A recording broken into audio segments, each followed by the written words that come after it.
messieurs les photographes, je vous remercie. On va commencer sans perdre de temps. Alors, je vais vous présenter cette noble assemblée à la table. Je commence tout au bout à gauche avec le producteur Jean-Christophe Raymond.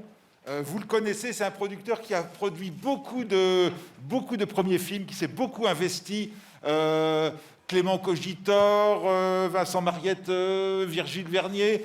Et il était déjà avec Julia Ducournau sur son court-métrage Junior. Donc c'est déjà une idée de fidélité. Fidélité qu'on retrouve aussi avec, à sa droite, le chef opérateur belge, Ruben Impens, qui était déjà à la photo et qui nous avait régalé de ses lumières sur Grave.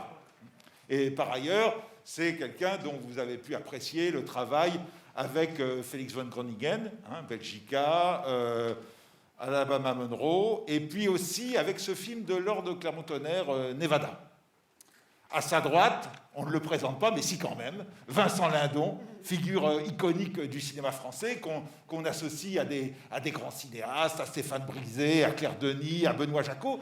Mais quand on regarde sa filmographie, on voit aussi tout un côté, j'allais dire, plus aventureux, de se lancer dans des premiers films. On se souvient de Augustine, de La Permission de minuit, de Des films d'aise, et puis même avec un vétéran comme Alain Cavalier, un film comme Pater, qui était ici même à Cannes, et qui sortait vraiment des rails, qui était une proposition de cinéma autre.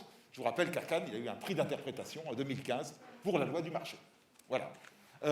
À ma gauche, l'actrice de Titane, la révélation de Titane, Agathe Roussel. Vous ne l'aviez jamais vue dans un long-métrage, puisque c'est son premier long-métrage. Elle était apparue dans des courts-métrages et aussi de la photographie. Voilà. Et puis, à sa gauche, notre réalisatrice, Julia Ducournau. On se souvient de l'événement Grave, c'était à la Semaine de la Critique en 2016, ça avait été un événement. Avant, on avait quand même vu à Cannes Junior aussi, et on attendait avec impatience ce second long-métrage, Titane, qui nous arrive donc dans cette édition de Cannes, et qui a eu, je crois, un succès assez fort hier.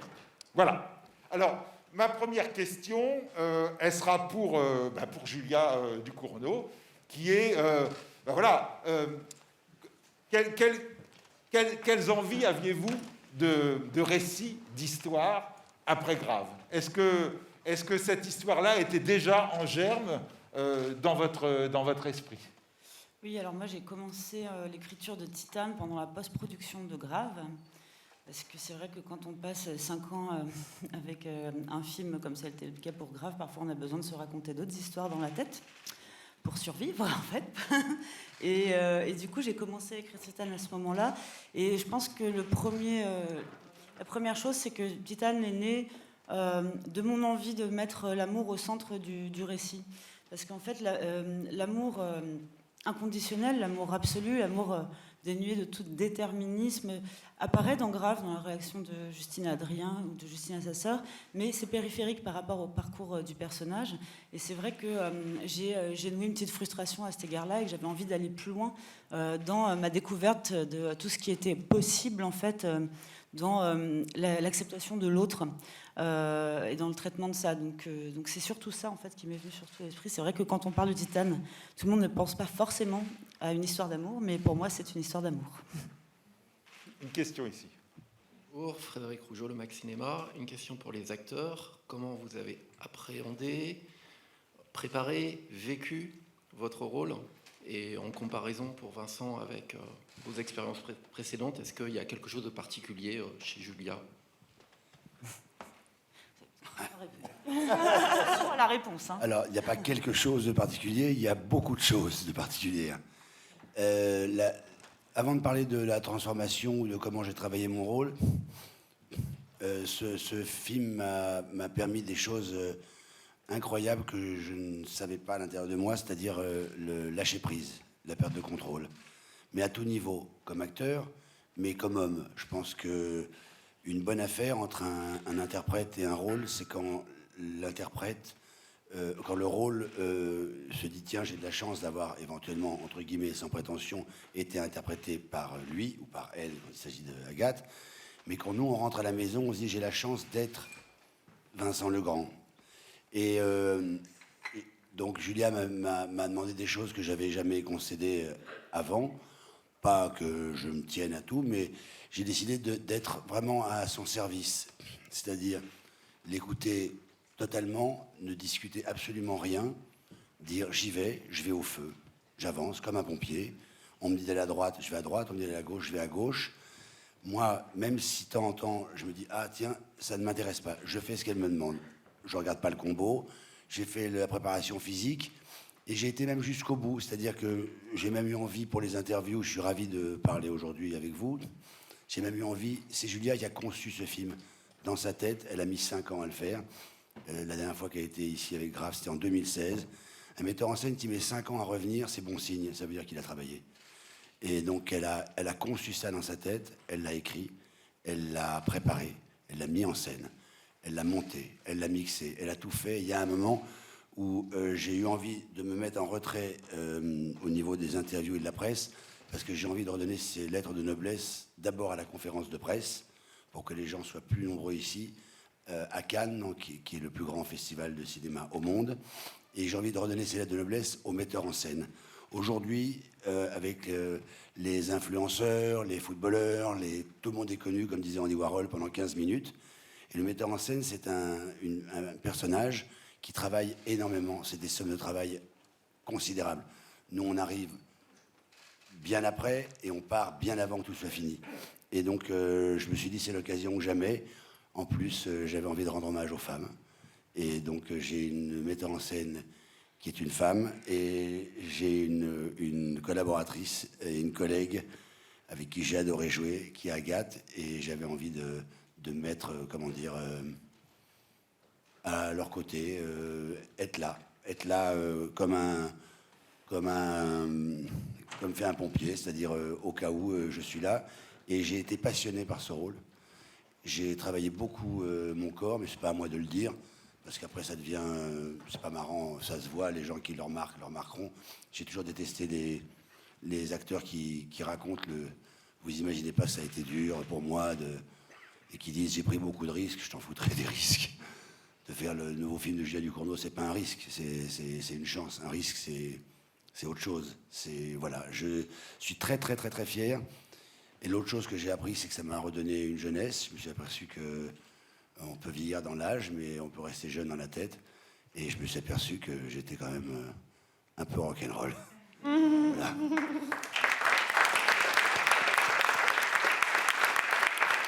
Et dernière chose, et après je laisse la parole aux autres. Et c'est la première fois qu'un metteur en scène est venu me voir il y a 3 ans et demi.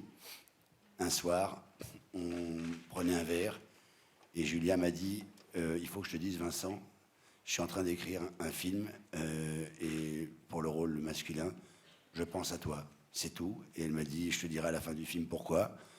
Et voilà, il n'y a pas eu de rencontre, il n'y a pas eu d'habitude, on va chercher les choses. Pour une fois, on m'a amené un cadeau. C'est très très agréable de recevoir un cadeau. 1 minute avant, j'étais même pas au courant que ça allait m'arriver. Voilà. Et ça, je l'en remercie énormément. Je suis très très fier d'être là. Voilà.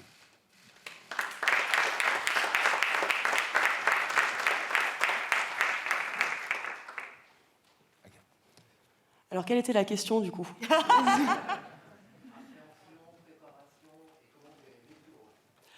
Appréhension, aucune, parce qu'on a beaucoup travaillé en amont.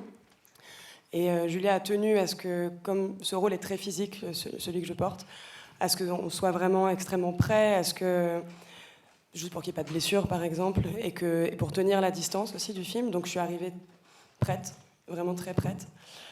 On a travaillé, après c'était une préparation physique comme Vincent, et puis avec Julia on a beaucoup répété avec des textes qui n'étaient pas des textes du film, puisque j'ai très peu de lignes dans le film, donc on a travaillé des monologues d'autres films pour aller chercher une palette d'émotions très large et qui soit possible à communiquer sans parole du tout. Ça c'était le challenge du film. Après, moi c'est mon rêve de toujours de faire ce métier, mais c'était surtout mon rêve de toujours de le faire comme ça, c'est-à-dire d'avoir un rôle où il faut se transformer, où il faut travailler beaucoup avant, où il y a rien de soi dans le personnage, où c'est un vrai rôle de composition. Et à ce titre, Julia m'a fait un cadeau monstrueux parce que c'était vraiment... Si je faisais du cinéma un jour dans ma vie, si mon rêve se réalisait, pour moi, ça ne pouvait se faire que comme ça.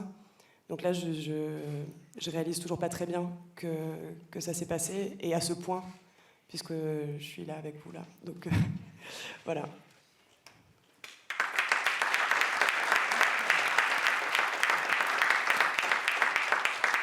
Nous avons une question maintenant en anglais. Good morning.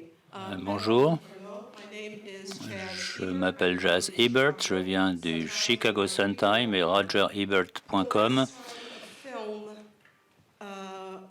that had anything about cars and La dernière fois qu'un film a eu quelque chose à voir avec les voitures et l'érotisme, c'était à Cannes. for audacity. Ce film a reçu un prix pour l'audacité. L'audace, c'était Crash de Cronenberg. Film does not. Je me demande si votre film n'obtient pas la Palme d'Or. But it very well may. But would you be Le film est très bien fait, mais seriez-vous satisfaite du prix de l'audace parce que vous êtes allé encore plus loin que Cronenberg? The other question I have for you is this. L'autre question que j'ai pour vous est la suivante. Philosophy that at the essence of each person Est-ce que vous pensez que l'essence même de chaque personnage n'a rien à voir avec le genre? Ce que l'on est n'a rien à voir avec le genre. because he also did Une Raw, question pour le directeur de la photographie. the difference in the process. Comment avez-vous travaillé?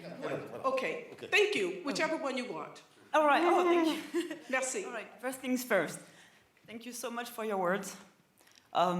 It means a lot to me, obviously. Merci beaucoup pour vos aimables propos. Cronenberg. Vous savez à quel point j'adore Cronenberg. Je ne crois pas vraiment ce que vous avez dit, mais je l'entends et ça m'est très agréable. Un prix de l'audace, pourquoi pas?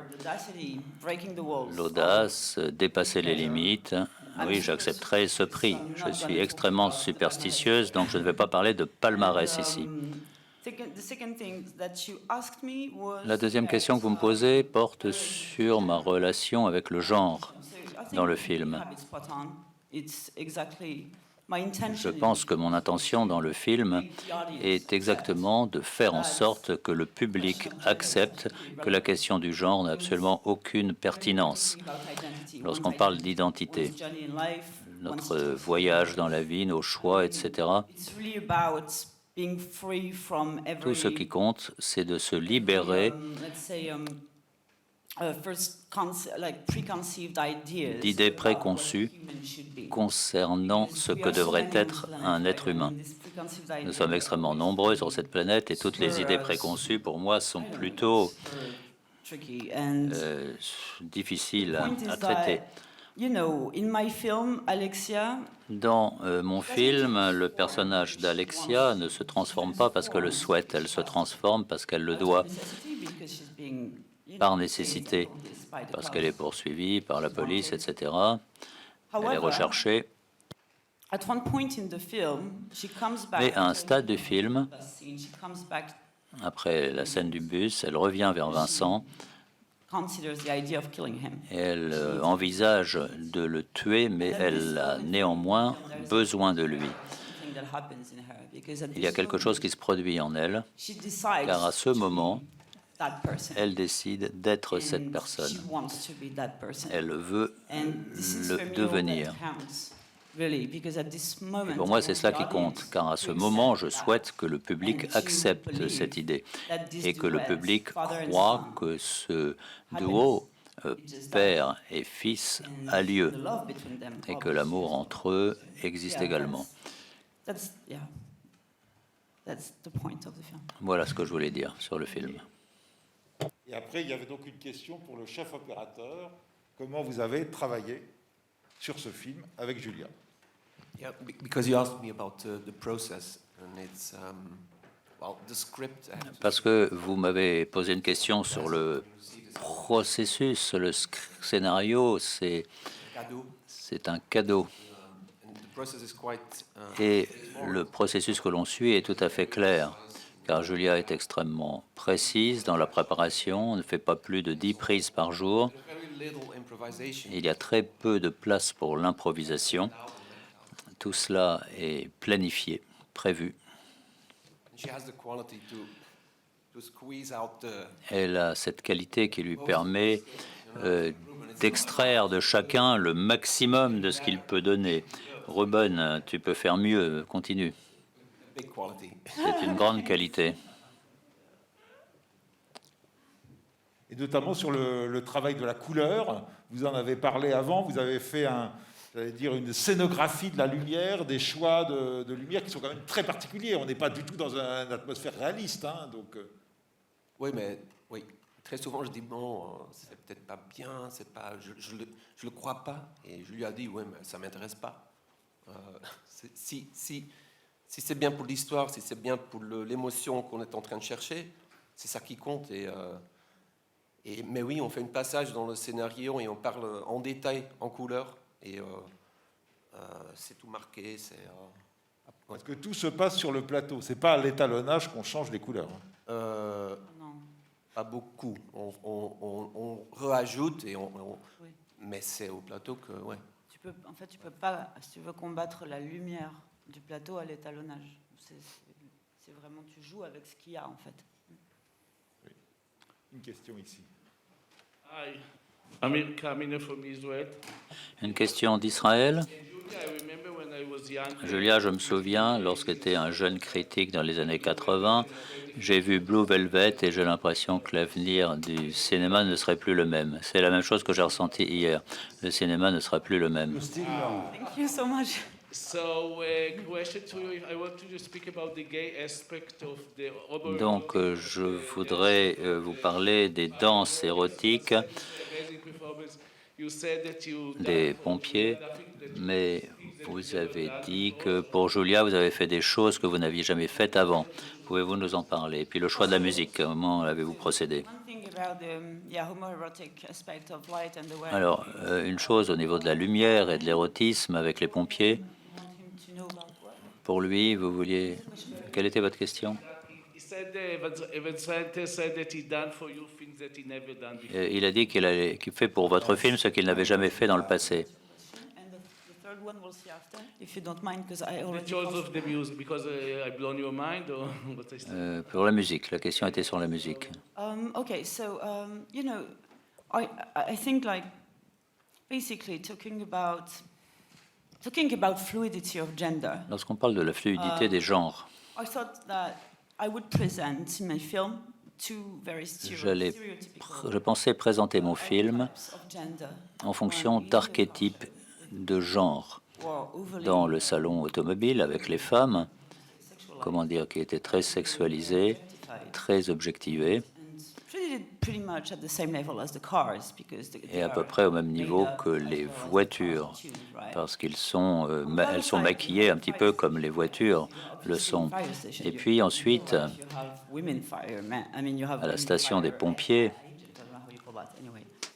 là, j'ai décidé de présenter des hommes, de créer un territoire d'hommes et de jouer avec ces archétypes de virilité, testostérone, ces gros corps, jumping on each other in the Gabber scene and all that. So, et tout ce que vous avez vu à l'écran. however, I knew that by creating these Mais je savais qu'en créant ces archétypes, j'allais devoir les modifier they are like a screen of smoke. et montrer que ce n'était qu'un écran de fumée et que j'allais détruire.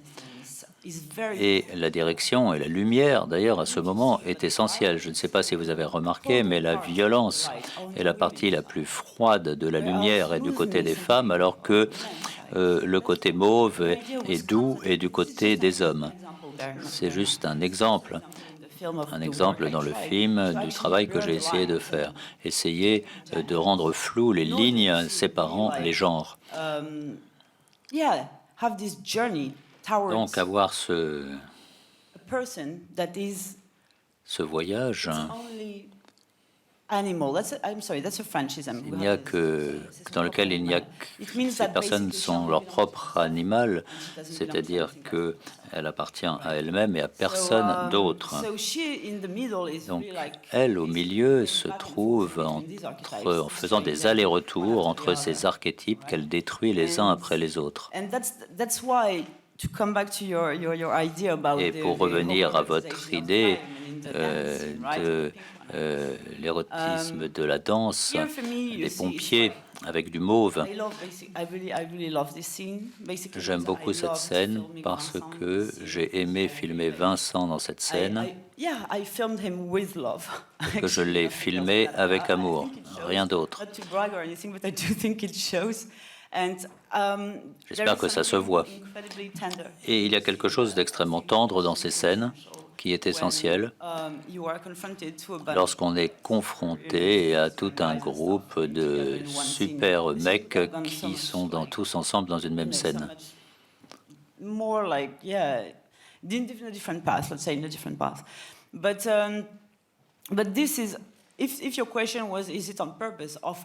Alors, si votre question porte sur le fait que j'ai fait tout cela exprès, eh bien oui, je l'ai fait exprès de rendre floue la différence entre les genres et pour montrer que chacun peut être ce qu'il souhaite. Je crois que la question, the question was how I prepared myself to be. Comment je me suis préparé à ce rôle de pompier, c'était cela? Non, vous avez fait des choses pour Julia que vous n'aviez jamais faites avant. C'était quoi? The first one is I put myself physically in danger. La première chose, c'est que je me suis mis physiquement en danger. J'ai 62 ans et faire du sport pendant 2 jours, pendant 2 ans à 62 ans, entre 60 et 62 ans, c'est pas la peine que si on faisait la même chose quand on a 30 ans. Donc, il a fallu que je sois très prudent. It's about control, c'est ce que j'ai dit tout à l'heure. Je suis quelqu'un qui est extrêmement perfectionniste. J'aime travailler énormément les choses avant de faire un film et j'aime m'intéresser à tous les métiers du plateau et du cinéma. Je regarde la lumière, je suis passionné par les accessoires, par comment je pense que c'est très important les accessoires, un accessoiriste, il aide un acteur, c'est lui qui lui amène les choses aux bons endroits. Je suis intéressé par le montage, je suis intéressé par la production, je suis intéressé par la distribution d'un film, je suis intéressé par la programmation, par tout ça.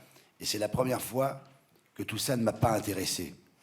C'est la première fois que sur le film, la seule chose qui m'intéressait, c'était même pas de regarder travailler Julia, c'était juste je ne regardais pas le slalom tout là-bas, je regardais piqué par piqué. Chaque jour qui avançait, chaque scène qui était réussie, je me disais, chouette comme en prison, mais dans le bon sens du terme, c'est une de moins où je vais me blesser, c'est une de moins où je vais décevoir mon metteur en scène, c'est une de moins qu'on va avoir à refaire, et je me rapproche de la fin. Et en fait, le plaisir monstrueux pour moi de ce film, malgré le fait que j'ai adoré le faire, mais c'est comme un enfant. D'ailleurs, c'est drôle parce que les enfants, quand ils sont petits, jouent avec le camion de pompiers. La chose qui m'a vraiment passionné dans ce film, c'est d'abord, avant de le faire, avant moteur, c'est l'idée de me dire, pendant 2 ans, quand je pense que je vais être Vincent le Grand, en plus, le mot, elle m'a quand même appelé dans le film Vincent le Grand. Donc, je l'ai découvert qu'il y a 2 jours. C'est vrai. J'ai envoyé un texto à Julia. J'étais focalisé sur le fait qu'elle avait utilisé mon prénom pour jouer un rôle. Et j'avais l'impression que ça le diminuait, ça l'enfermait. Je disais, mais je fais une prestation qui est différente de tout ce que j'ai fait. Et je suis ramené par mon prénom. Donc c'est dommage, il pourrait s'appeler Pierre, Jean, Albert. Pourquoi Vincent? Et il y a 2 jours, j'ai entendu à la radio quelque chose et je l'ai appelé, j'ai dit « Mais merci, au fait, tu m'as appelé Vincent le Grand. » Donc elle m'a dit « C'est maintenant que tu t'en aperçois. » Et la deuxième chose, c'est le plaisir après. Et en fait, mes deux grandes idées, c'est... Avant, je me disais, quand je pense que je vais faire le film de Julia Ducournau, et maintenant que c'est fini, je me dis, quand je pense que c'est fait, je l'ai fait. Et ça, c'est la première fois que ça m'arrive d'avoir une impression d'être parti d'un port, d'avoir passé une tempête, parfois le calme, parfois la tempête, et d'être de l'autre côté et de se dire, le voyage, je l'ai fait. Et c'est une impression formidable. Et au lieu de croire que j'ai vieilli et que le temps a passé, ça m'a fait rajeunir. Et c'est très bizarre. J'ai l'impression de m'être régénéré dans ce film. Voilà. Donc, parce que pour parler de mon travail, vous expliquer que j'ai fait des haltères, que j'ai couru tous les 2 jours, je serai l'acteur numéro 67 624 à vous dire qu'il a fait du sport avant son rôle. Ça n'a pas grand intérêt.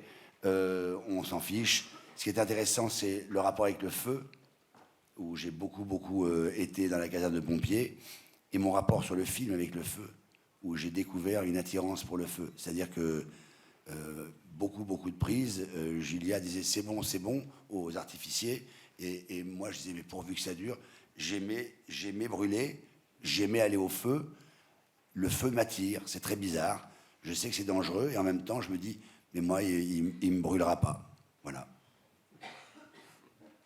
Je ne sais pas si j'ai bien répondu à la question. Généralement, je ne réponds pas aux questions, je dis ce que je veux, en fait.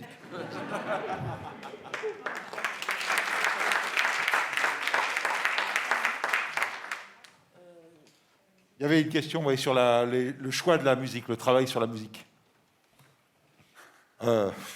Ouais, c'est vaste, hein. Oui. C'est hyper vaste comme question. Bon, alors je vais essayer d'aller très rapidement. Donc, sur la musique, j'ai travaillé donc avec Jim Williams à nouveau, qui était donc le compositeur de Grave également. Et donc du coup, voilà, Jim connaît quand même, on se connaît déjà, on connaît nos goûts et tout. Donc moi, j'avais quand même quelques passages obligés. J'avais des idées très précises en fait sur ce que devait être la musique. La première chose, c'est que la musique devait contenir du métal. Et donc j'ai voulu qu'il utilise des cloches. Il y a beaucoup de cloches dans le film. Et en fait, voilà, c'était ce qui était difficile pour lui à cet endroit-là, des cloches. Alors quand je lui ai dit ça, il était un peu genre ok, d'accord. C'est qu'en plus, moi, je veux un thème. Hein. Donc du coup, moi, j'aime bien travailler en thème. On travaille pas du tout en nappe avec Jim, en tout cas pas tous les deux. Et donc du coup, faire un thème dont on se rappelle avec que des cloches, c'est un peu compliqué. Du coup, en fait, mon idée a été d'amener Jim sur en fait l'arche de la musique, parce que finalement, la musique, c'est un personnage du film aussi, à part entière. Dans Grave, c'était également le cas. La musique prend énormément de place. Et en fait, la musique nous dit énormément, en fait, non seulement des personnages, mais du trajet, comme disait Vincent, en fait, du trajet, en fait, du film lui-même. Donc, je lui ai dit que... Coucou. Et je lui ai dit voilà, que je voulais qu'on parte sur quelque chose, sur la première demi-heure du film où on n'est qu'avec Alexia, sur quelque chose de très animal, de très pulsionnel, puisque le personnage n'est que pulsion de mort. C'est un personnage qui n'a pas d'émotion, qui est froid et qui n'a pas de contour. C'est quelqu'un dont les pulsions en fait débordent en permanence. Et donc à cet endroit-là, on a évidemment tout de suite parlé de percussion, de choses assez sèches, et toujours en adjoignant ces cloches. Et l'idée des voix est finalement venue assez vite, d'ailleurs, même en montage, puisqu'avec mon monteur, on avait commencé à mettre des partitions de Ligeti un petit peu parce qu'en fait, le trajet du film est un trajet vers l'animal au sacré. Enfin, vous avez dû vous en rendre compte pour finir sur la Passion selon saint Matthieu de Bach. Et du coup... on est passé en fait de quelque chose de pulsionnel avec des percussions, des cloches, tout ça, les voix qui rentrent mais de manière assez atonale, et comment en fait les voix rentrent dans quelque chose de beaucoup plus mélodique, de beaucoup plus liturgique en fait à travers le film. Donc ça, c'était la musique. Je voudrais juste dire une chose. Je ne sais pas à quelle heure va se terminer la conférence de presse, mais ça serait bien qu'on pose une question à une personne quand même qui est très importante dans le déroulement d'un film. C'est ce jeune monsieur. Je m'apprêtais à le faire, Vincent. Ah, très bien. Qui est producteur du film, et je trouve que c'est très intéressant. Alors, j'avais une question pour... Et il est extrêmement jeune, et démarrer avec un film comme ça, c'est atypique, et c'est intéressant d'avoir son avis. Voilà. Parce que, voilà, en France, c'est un vrai débat, la question de financer le cinéma de genre. Et là, c'est du cinéma presque transgenre, si on pouvait dire. Donc, voilà. Comment ça s'est passé ? Est-ce que le succès de Grave est une aide pour construire un financement, ou est-ce que c'est compliqué ? Voilà, comment ça a pu se passer ? Le premier point, c'est que moi, je ne me permettrais pas de dire que le cinéma de Julia est du cinéma de genre, c'est du cinéma. Je pense que c'est une grande réalisatrice de cinéma et qu'on est au-delà d'une case. En tout cas, c'est ce qu'on a toujours défendu. C'est important. Et donc, le financement, évidemment que le succès de Grave a été déterminant, puisque ça permet d'avoir des gens qui ont confiance dans une proposition extrêmement audacieuse. Le scénario l'était, le film l'est. C'est quelque chose d'assumé, de volontaire. Et donc, on a eu la chance que les partenaires présents sur le premier film étaient là. Mais après, il y a un deuxième élément, c'est qu'aujourd'hui, dans un monde de production qui est à la fois très éclaté et aussi avec des acteurs importants comme des groupes, des plateformes qui ont des moyens financiers et qui s'intéressent aussi à des cinéastes brillantes comme Julia, nous, on avait décidé de vraiment préserver l'indépendance et la liberté artistique du projet, aussi bien. Et donc, c'était important que pour garder ça, qu'on ait beaucoup de partenaires indépendants. Donc, on a décidé d'avoir de nombreux partenaires et non pas un groupe ou une plateforme. Et c'était vraiment un choix, de même que le film a été vendu dans le monde entier. Il a été vendu à des distributeurs salles. On tenait vraiment à ce que le film existe en salle. Et on a eu la chance, et je remercie tous les partenaires, et c'est vraiment une démarche qu'on avait, de pouvoir exister en salle et d'avoir défendu l'audace du film. Merci. J'ai une question là-bas. Oui, bonjour, Alicia Garcia de l'Agence espagnole de presse EFE. J'ai deux questions pour la réalisatrice. Et la première, c'est que j'imagine qu'avant d'arriver à Cannes, vous saviez déjà que votre film serait polémique. Il y a des gens qui adorent, il y a des gens qui détestent. Alors, vous étiez prête à cette réaction. Et la deuxième, c'est plus petite, c'est pourquoi la Macarena dans les films. Pourquoi quoi, j'ai pas entendu? Macarena. La Macarena. Ah Alors, la première question, oui, bah, bien sûr, forcément, quand on fait un film comme ça, on s'attend un petit peu à ce que ça clive, même beaucoup. On s'attend beaucoup à ce que ça clive. Après, pour moi, c'est pas en fait... Je vais vous dire, la question pour moi, en général, même en tant que spectatrice, la question, en fait, finalement, d'aimer un film ou non, n'est pas très pertinente. En fait, pour moi, il ne s'agit pas vraiment de ça. Je pense que l'important, c'est la réaction. L'important, c'est que ça touche quelque chose, quelle que soit la réaction, que ce soit une réaction de rejet, que ce soit une réaction d'adoration, que ce soit...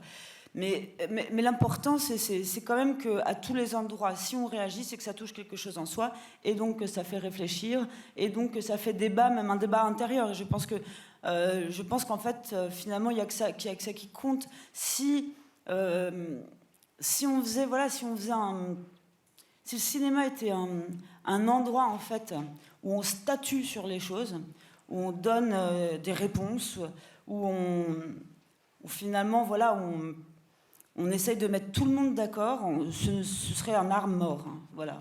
Donc, moi, je trouve ça très bien que ça bouillonne de toutes parts. C'est même pas que je trouve ça très bien, c'est que je trouve ça naturel. C'est pour ça qu'on fait des films.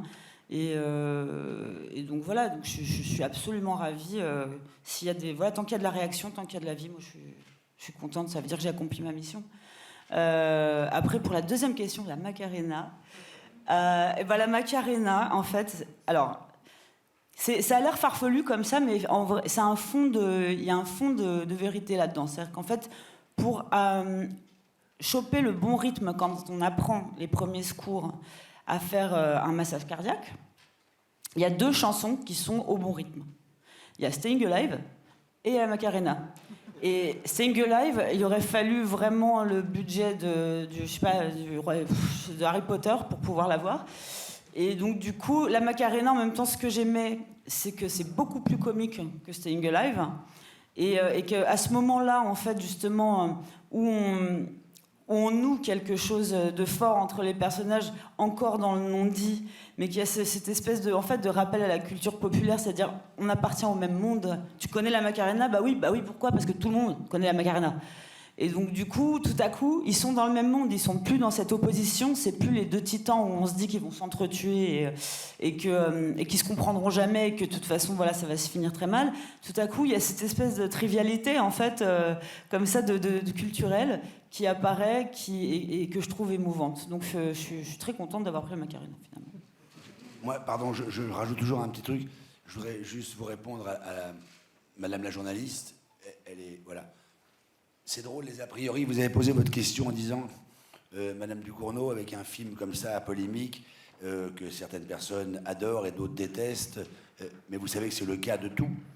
C'est le cas du chocolat. Il y a des gens qui adorent le chocolat et des gens qui le détestent. Et c'est le cas de tous les films.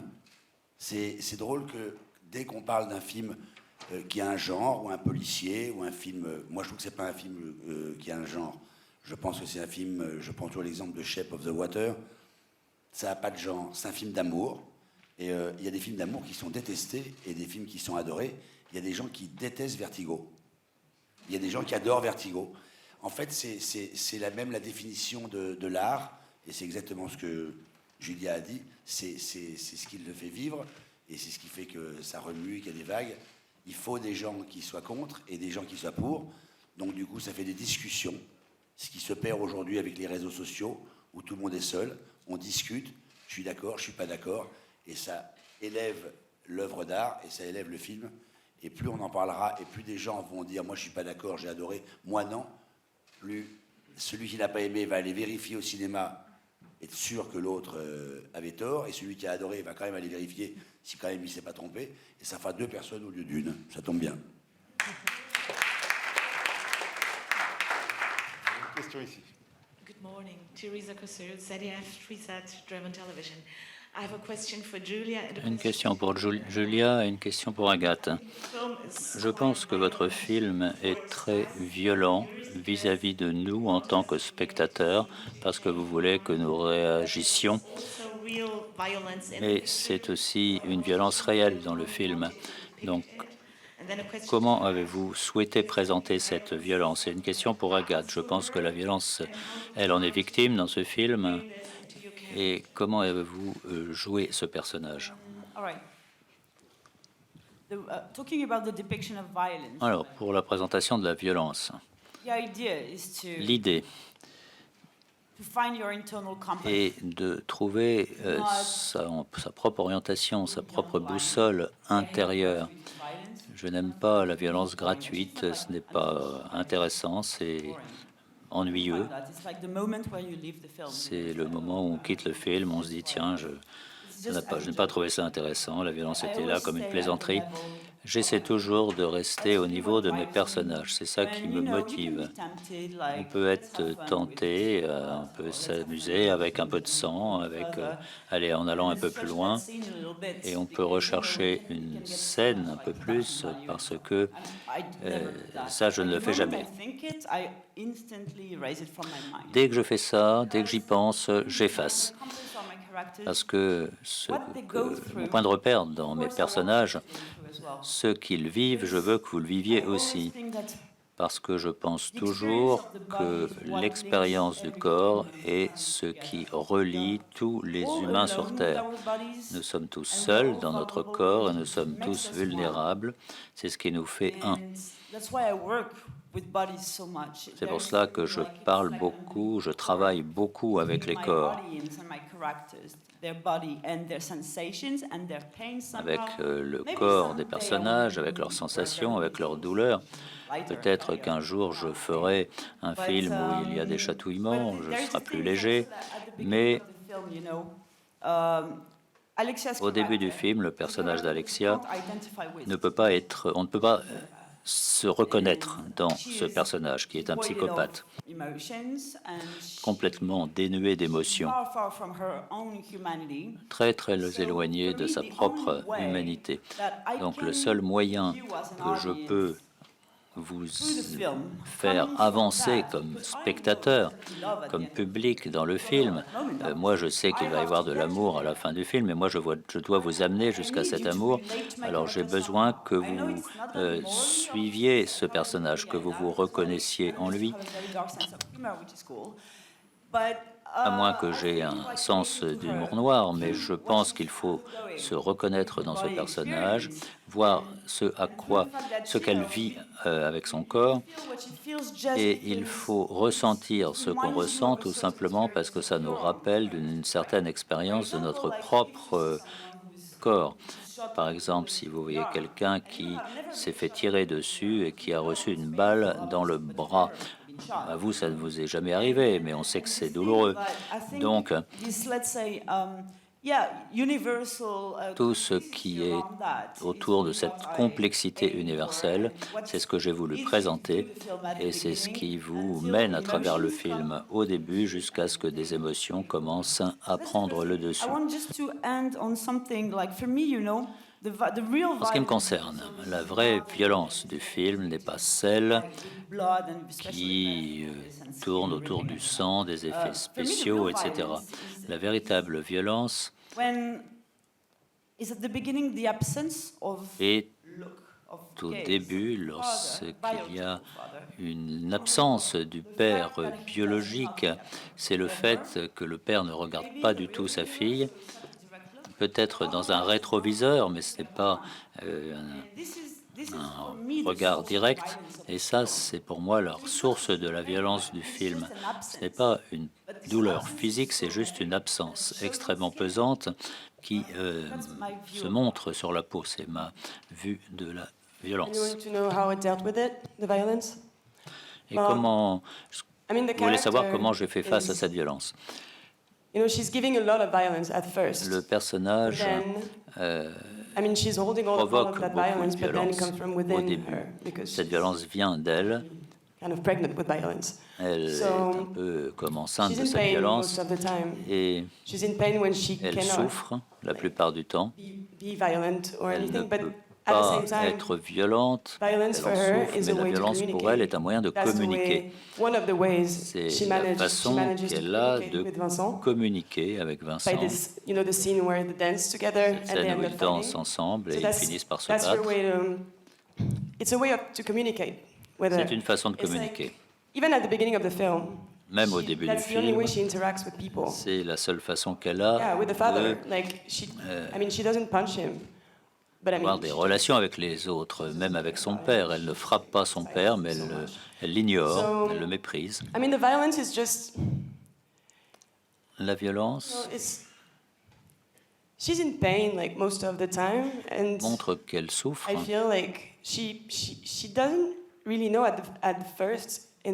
Elle ne le sait pas vraiment au début. C'est une psychopathe. Elle ne comprend pas vraiment qu'elle provoque autant de violence autour d'elle.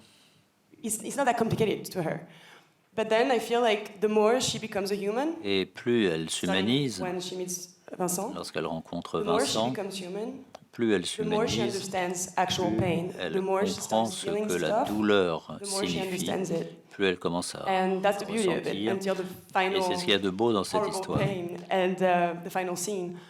Et il y a la scène finale, et ça lui confère une certaine humanité. On a une toute dernière question, voilà, parce que l'heure est venue. Donc allez-y.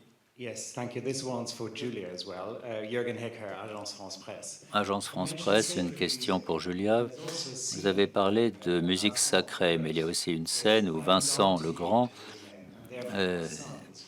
dit mon fils est Jésus. Est-ce qu'il y a une composante spirituelle ou religieuse dans ce film, ou est-ce simplement un jeu? Non, c'est pas religieux, mais j'aime beaucoup travailler avec des mythes. J'aime la mythologie grecque et je prends aussi des éléments de la Bible qui sont des mythes fondateurs de notre civilisation. J'aime jouer avec tout cela et j'aime également faire évoluer ces mythes d'une autre façon. Il y a quelque chose qui me semble très beau dans les références bibliques, dans les histoires bibliques, ce qui m'intéresse beaucoup.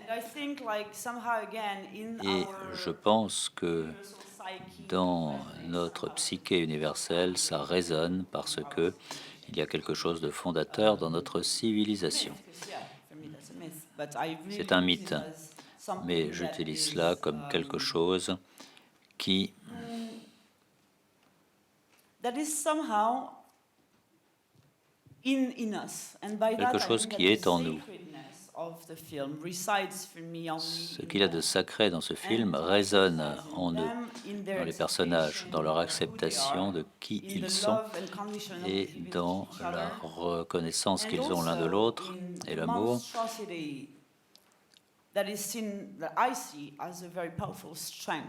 Et il y a quelque chose qui est extrêmement puissant dans l'ensemble de leur identité, d'Alexia et du bébé.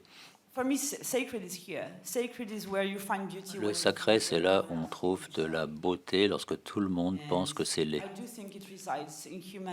Je pense que c'est dans l'humanité qu'on trouve cela. Je ne crois pas en Dieu. Je pense que toute l'iconographie m'a influencé, mais plutôt comme forme d'art, lorsque je vois des peintures en Italie ou ailleurs, des scènes bibliques. Ça m'inspire sur le plan humain, mais je pense que l'humanité est capable de grandes choses qui sont au-delà de l'humilité. Je suis très optimiste.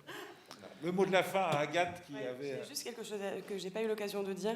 J'ai parlé tout à l'heure du cadeau que Julia m'avait fait de me proposer ce film et de me faire confiance alors que vraiment j'avais rien fait avant. Et j'ai pas parlé du double cadeau qu'elle m'avait fait de m'offrir Vincent comme partenaire. Parce que des cours de théâtre, j'en ai pris beaucoup. C'est tout ce que je voulais faire toujours. Là, je crois que j'ai rencontré vraiment le meilleur... J'ai pas envie de dire un prof, parce que c'est pas un prof. Et il s'est pas placé comme ça du tout avec moi, mais j'ai appris plus que j'ai appris en des années de cours. Avec Vincent, qui est... c'est pas pour te flatter, hein, je le pense et tout, je l'ai dit à plein d'autres gens avant.